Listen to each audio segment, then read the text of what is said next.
नमस्कार, मैं हूँ राजेश सिन्हा। दोस्तों, आज हम बात करेंगे पाकिस्तान की, हम बात करेंगे अफगानिस्तान की और बात करेंगे दोनों देशों के रिश्तों में जो तलखी आ गई है, तनातनी हो गया है, उसके बारे में। हुआ कुछ यूं है कि पाकिस्तान के एयरफोर्स ने अफगानिस्तान पर सर्जिकल स्ट्राइक कर दिया। पाकिस्तान के फाइटर जेट्स ने वहां दो अलग अलग ठिकानों पर बमबारी कर दी, जिसमें कई लोग मारे गए और उसके बाद से तालिबान सरकार की तरफ से अफगानिस्तान की तरफ से रिटेलिएटरी फायर्स होने लगे। कई घंटों तक यह चलता रहा और बाद में तालिबान की सरकार ने कड़े शब्दों में इसकी निंदा की और पाकिस्तान को धमकी दी कि दोबारा अगर ऐसी हिमाकत पाकिस्तान करता है तो उसे करारा जवाब मिलेगा। और ये कह दिया कि अफगानिस्तान की सरकार, तालिबान की सरकार अपनी सॉवरेनिटी पर, अपने टेरिटरी में किसी भी तरह का इंटरफेरेंस बर्दाश्त नहीं करेगी। और इसीलिए मैंने ये पीछे लिख रखा है, पाकिस्तान को तालिबान की धमकी। तो आइए अब ये जानते हैं, समझते हैं कि आखिर वो कौन सी परिस्थिति आ गई, वो कौन से कारण सामने आ गए थे जिसमें पाकिस्तान को वहां पर सर्जिकल स्ट्राइक करना पड़ा, बमबारी करनी पड़ी। पाकिस्तान के सर्जिकल स्ट्राइक के बाद तालिबान की सरकार ने एक्स पर एक पोस्ट जारी किया, एक स्टेटमेंट जारी की। वो मैं आपको एक्सप्लेन करके सुनाता हूं। उसी में तालिबान सरकार ने यह कंफर्म किया था कि पाकिस्तान के फाइटर जेट्स ने वहां पर बमबारी की और उसमें लोगों की जान चली गई। ये जो आप देख रहे हैं, यही वो प्रेस रिलीज है जिसे एक्स पर जारी किया था तालिबान की सरकार ने। उन्होंने इसे एक दूसरे पोस्ट में इस तरह से अलग साफ लिख करके भी जारी किया, वो मैं आपके सामने एक्सप्लेन करता हूं। Islamic emirate of Afghanistan spokesperson statement regarding the air strikes of Pakistan in Afghanistan. मतलब इसमें है कि अफगानिस्तान के स्पोक्सपर्सन ने, जो पाकिस्तान ने जो एयर स्ट्राइक किया है अफगानिस्तान के अंदर, उस पर ये स्टेटमेंट है। Last night around 3 o'clock in Barmal district of Paktika province and Afghan Dubai area of Spera district of Khost province, Pakistani planes bombed the houses of civilians. As a result, 6 people, including 3 women and 3 children, were martyred, and a house destroyed in Paktika as well. 2 women were martyred due to the collapse of a house in Khost province. यहाँ पर तालिबान की सरकार ने जो statement जारी किया उसमें यह कहा गया है कि दो अलग अलग जगहों पर, यानी पक्तिका जो प्रोविंस है और खोस्त जो प्रोविंस है, इन दो जगहों पर अलग अलग घरों पर बमबारी की गई, जिसमें 3 महिलाएं, 3 बच्चे मारे गए। और एक और जगह पर जहां पर पक्तिका में एक घर कोलैप्स हो गया, वहां पर 2 महिलाओं की जान चली गई। यानी कि जो पाकिस्तान ने जो एयर स्ट्राइक किया उसमें टोटल मरने वालों की जो संख्या थी वो 8 थी, ये तालिबान ने कहा है। The person named Abdullah Shah, who Pakistani side claims was targeted in the incident, is in Pakistan. On the other hand, there is a tribe living both sides of the region who have daily trips and close relationship. यहाँ पर तालिबान की सरकार ये कह रही है कि पाकिस्तान की सरकार ने जिस शख्स के लिए बमबारी की थी वो तो पाकिस्तान में ही है। उसका नाम क्या है? Abdullah Shah.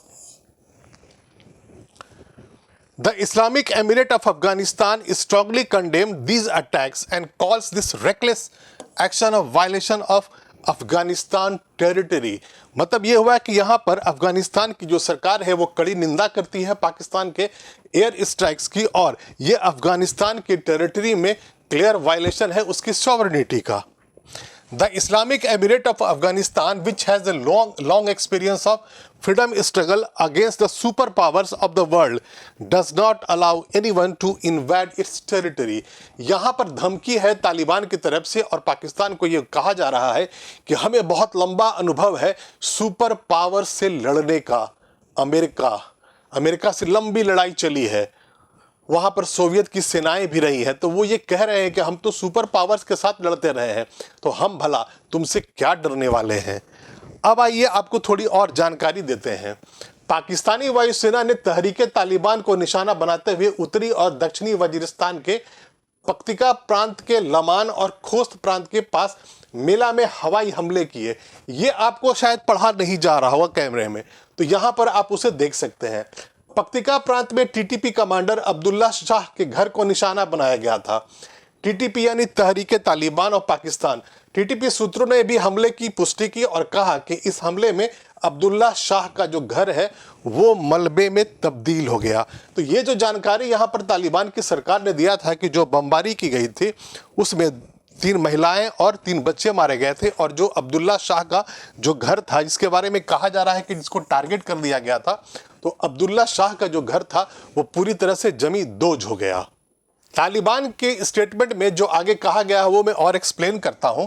The people of Pakistan and the new government should stop some army generals from the continuation of the wrong policies for the benefit of others like the last 20 years and spoiling the relationship between the two neighboring Muslim nations। यहाँ पर ये बताया गया है, बोला गया है पाकिस्तान को, और कहा गया है कि जो नई सरकार वहाँ बनी है वो आर्मी के उन जनरल्स को काबू में रखे जो इस तरह की घटनाओं को अंजाम देते रहते हैं, और इसकी वजह से 2 पड़ोसी मुस्लिम देश हैं उनके बीच में तनाव बढ़ता है। Pakistan should not blame Afghanistan for the lack of control, incompetence and problems of its in own territory। Taliban की सरकार ने यह कहा है कि पाकिस्तान में जो वहाँ के हालात हैं, जो वहाँ पर लैक ऑफ कंट्रोल है यानी कि सरकार का वहाँ पर कंट्रोल नहीं है, इनकॉम्पिटेंस है, और प्रॉब्लम जो उनकी अपनी टेरिटरी में है यानी पाकिस्तान के अंदर जो वहाँ की स्थिति है वो कंट्रोल के बाहर है पाकिस्तान की सरकार की, तो इसके लिए पाकिस्तान को अफगानिस्तान और तालिबान सरकार को ब्लेम नहीं करना चाहिए। The Islamic Emirate of Afghanistan does not allow anyone to harm anyone's security by using the territory of Afghanistan। यहाँ पर ये आगे ये लिखा जा रहा है कि Emirate of Afghanistan does not allow anyone to harm anyone's security by using the territory of Afghanistan। मतलब वो साफ तौर पे कह रहे हैं कि हम अफगानिस्तान के इलाके में हम कुछ भी ऐसी एक्टिविटी नहीं होने देते हैं जिससे वहाँ पर किसी का भी नुकसान, किसी और देश का, किसी और देश के नागरिक का या किसी भी दूसरे का नुकसान हो पाए। और ये जो स्टेटमेंट जारी किया था ये स्पोक्स पर्सन तालिबान के जबीहुल्लाह मुजाहिद की तरफ से। ये तस्वीर जो आप देख रहे हैं ये जबीहुल्लाह की ही है। आइए थोड़ी और डिटेल देता हूं मैं आपको। तालिबान ने पाकिस्तान के हमलों की निंदा करते हुए इसे अफगानिस्तान की संप्रभुता के खिलाफ बताया। यह आपको पढ़ा अगर नहीं जा रहा होगा तो आप यहां पर आप समझ जाएंगे। तालिबान प्रवक्ता जबीहुल्लाह मुजाहिद ने एक बयान में कहा कि पाकिस्तानी विमानों ने अफगानिस्तान की सीमा में नागरिकों के घरों पर बमबारी की है, जिसमें पक्तिका प्रांत में 3 महिलाओं और 3 बच्चों समेत 6 लोग मारे गए और खोस्त में 2 महिलाओं के मारे जाने की खबर है। वही 8 लोग मारे गए हैं जिसमें 3 महिलाएं हैं, 3 बच्चे हैं और 2 और महिलाएं एक घर के गिर जाने के यानी जमींदोज हो जाने के बाद मारी गई हैं। तालिबान ने सख्त शब्दों में पाकिस्तान को चेतावनी देते हुए कहा है कि हमारे पास दुनिया की सुपर पावर से अपनी आज़ादी के लिए लड़ने का बड़ा लंबा अनुभव है। पीछे के स्लाइड में मैंने आपको वही पढ़ के सुनाया था, जो प्रेस रिलीज में लिखा हुआ था वही यहाँ पर फिर से लिखा हुआ है कि हमने तो बहुत लंबी लड़ाई लड़ी है सुपर पावर से अपने देश को आज़ाद करने के लिए, तो भला हम पाकिस्तान से क्यों डरेंगे। ये तालिबान की सरकार कह रही है। हम किसी को भी अपने क्षेत्र पर हमले की इजाज़त नहीं देते हैं। पाकिस्तान को अपने देश के हालातों पर ध्यान देने की ज़रूरत है। पाक आर्मी की ओर से उठाए गए ऐसे कदमों से के गलत परिणाम हो सकते हैं, यही धमकी है। तालिबान ने जो पाकिस्तान के एयर स्ट्राइक के बाद पाकिस्तान को और वहाँ के जनरल्स को, वहाँ की सेना को जो धमकी दी है वो यही है कि अगर इस तरह पाकिस्तान के जो जनरल्स हैं लगातार ऐसे कदम उठाते रहेंगे तो उनके लिए ये जो कदम है गलत परिणाम लेकर आएंगे। अब सवाल ये उठता है कि आखिर वो कौन से कारण थे, वो तात्कालिक कारण क्या हो गया जिसके कारण पाकिस्तान को सीधा सर्जिकल स्ट्राइक करना पड़ गया, एयर स्ट्राइक करना पड़ गया अफगानिस्तान के अंदर। तो आइए मैं आपको वो समझाता हूँ, वो बताता हूँ। पाकिस्तान ने यह हवाई हमले 16 मार्च को मीर अली में आतंकवादी हमले में अपने 7 सैनिकों के मारे जाने के बाद किया था। मतलब हुआ यह था कि 16 मार्च को पाकिस्तान के मीर अली में एक आतंकवादी हमला होता है और वहां पर जो पाकिस्तान के सोल्जर्स थे 7 ऐसे सैनिकों की मौत हो जाती है। हमले के बाद देश के नवनिर्वाचित राष्ट्रपति आसिफ अली जरदारी ने जवाबी कार्रवाई की कसम खाई थी। जब वहां पर 7 जब सोल्जर्स वहां जब मारे गए थे तो वहां के राष्ट्रपति जो अभी अभी बने हैं जरदारी, उन्होंने कसम खाया था कि हम इसका बदला लेंगे। उन्होंने सैनिकों को सलामी देने के बाद कहा था कि जो कोई भी हमारे बॉर्डर, घर या देश में घुसेगा और आतंक फैलाएगा, हम उन्हें इसका जवाब देंगे, चाहे वो किसी भी देश से हो। ये आसिफ अली जरदारी हैं जो इस बार राष्ट्रपति बने हैं चुनाव के बाद। उन्होंने जब सलामी दी थी उन सैनिकों को, जब उन आतंकवादी हमले में उनकी डेथ हो गई थी, जब वो मारे गए थे, तो उन्होंने कहा था कि कोई भी देश हो, हम जवाबी कार्रवाई करेंगे और अपने सैनिकों की मौत का बदला लेंगे। और उसी के बाद पाकिस्तान ने सर्जिकल स्ट्राइक किया, एयर स्ट्राइक्स किया अफगानिस्तान की टेरिटरी में, और वहाँ घुसकर वहाँ पर कुछ घरों पर हमला किया। और मारे तो इनोसेंट्स गए हैं, वहाँ महिलाएं मारी गई हैं, वहाँ पर बच्चे मारे गए हैं। और इसीलिए तालिबान की सरकार कह रही है कि ये जो पाकिस्तान क्लेम कर रहा है वो गलत है। पाकिस्तान ने जिन लोगों को मारा है वो महिलाएं और बच्चे हैं, और दोबारा अगर ऐसी हिमाकत अगर पाकिस्तान करता है तो हम ऐसा बदला लेंगे कि पाकिस्तान याद रखेगा। अब सवाल ये उठता है कि हम जब बात तालिबान के बारे में कर रहे हैं, अफगानिस्तान में उनकी सरकार है, तो तालिबान है कौन? तालिबान शब्द का क्या मतलब है, और वहां अफगानिस्तान में तालिबान की सरकार बनी कब? तो आइए मैं एक्सप्लेन करता हूं। ये विकिपीडिया में जो जानकारी थी तालिबान के बारे में वो मैं आपको एक्सप्लेन करता हूं। द तालिबान ये पश्तो है और इसे रोमन में तालिबान कहा जाता है, और इसका जो मतलब होता है, तालिबान का मतलब स्टूडेंट्स, तालिब, जिन्हें शिक्षा मिल रही हो, तालिब हो रहे हो, स्टूडेंट्स, यानी तालिबान का मतलब होता है students. which also refers to itself by its state name, the Islamic Emirate of Afghanistan।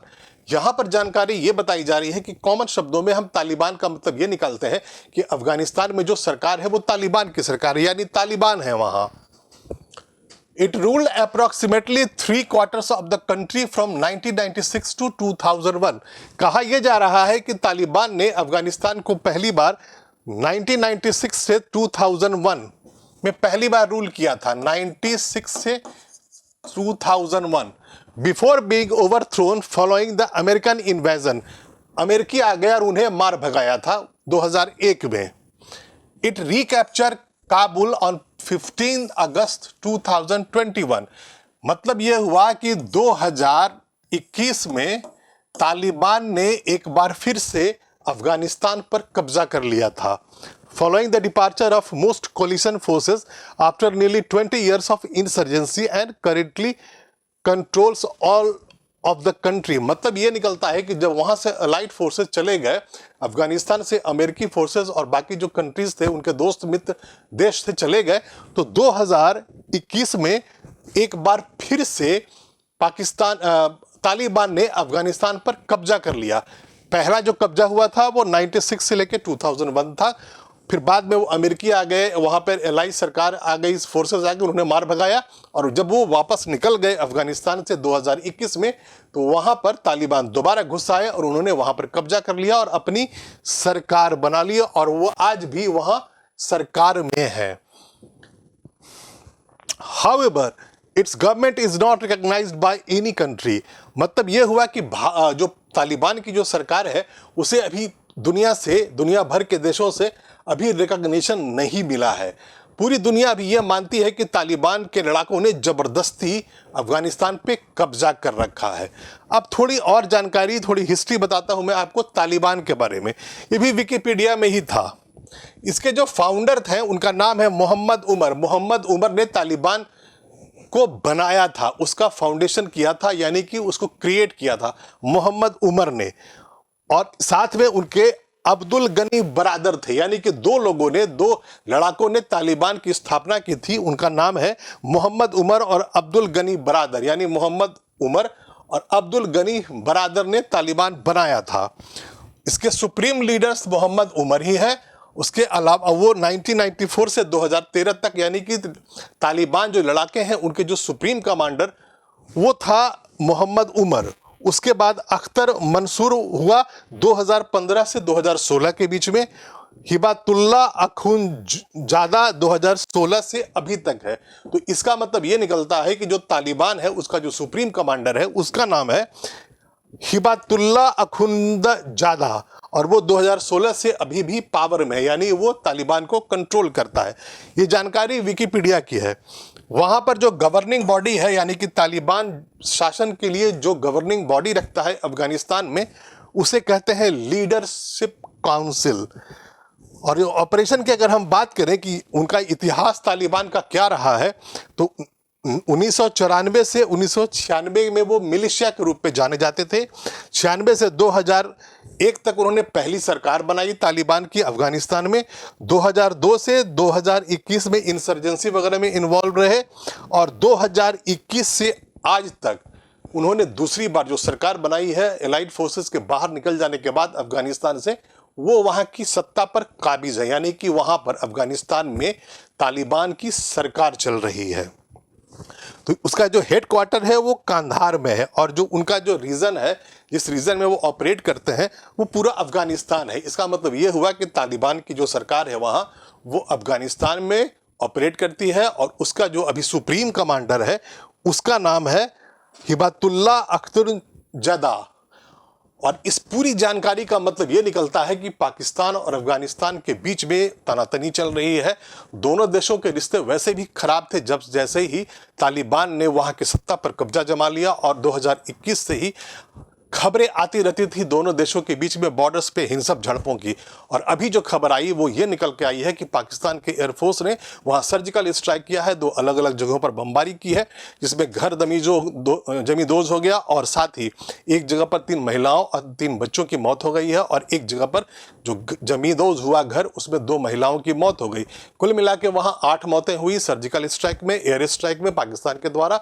और उसके बाद अफगानिस्तान में तालिबान ने एक कड़ा संदेश दिया है, निंदा किया और धमकी दी है पाकिस्तान को कि दोबारा अगर ऐसी कोई हिमाकत पाकिस्तान करता है तो तालिबान चुप नहीं बैठेगा। अपनी टेरिटरी में, अपनी सॉवरेनिटी में वो किसी का हमला बर्दाश्त नहीं करेगा, और कड़ा जवाब दिया जाएगा। अभी तक के लिए इतना ही। मैं फिर आऊंगा, ऐसी रोचक जानकारियां आपके लिए लेकर आता रहूंगा, लेकिन आप इस वीडियो को लाइक कर दें और शेयर कर दें। और अभी तक अगर आपने इस चैनल को सब्सक्राइब नहीं किया है तो प्लीज सब्सक्राइब कर ले। तब तक के लिए धन्यवाद।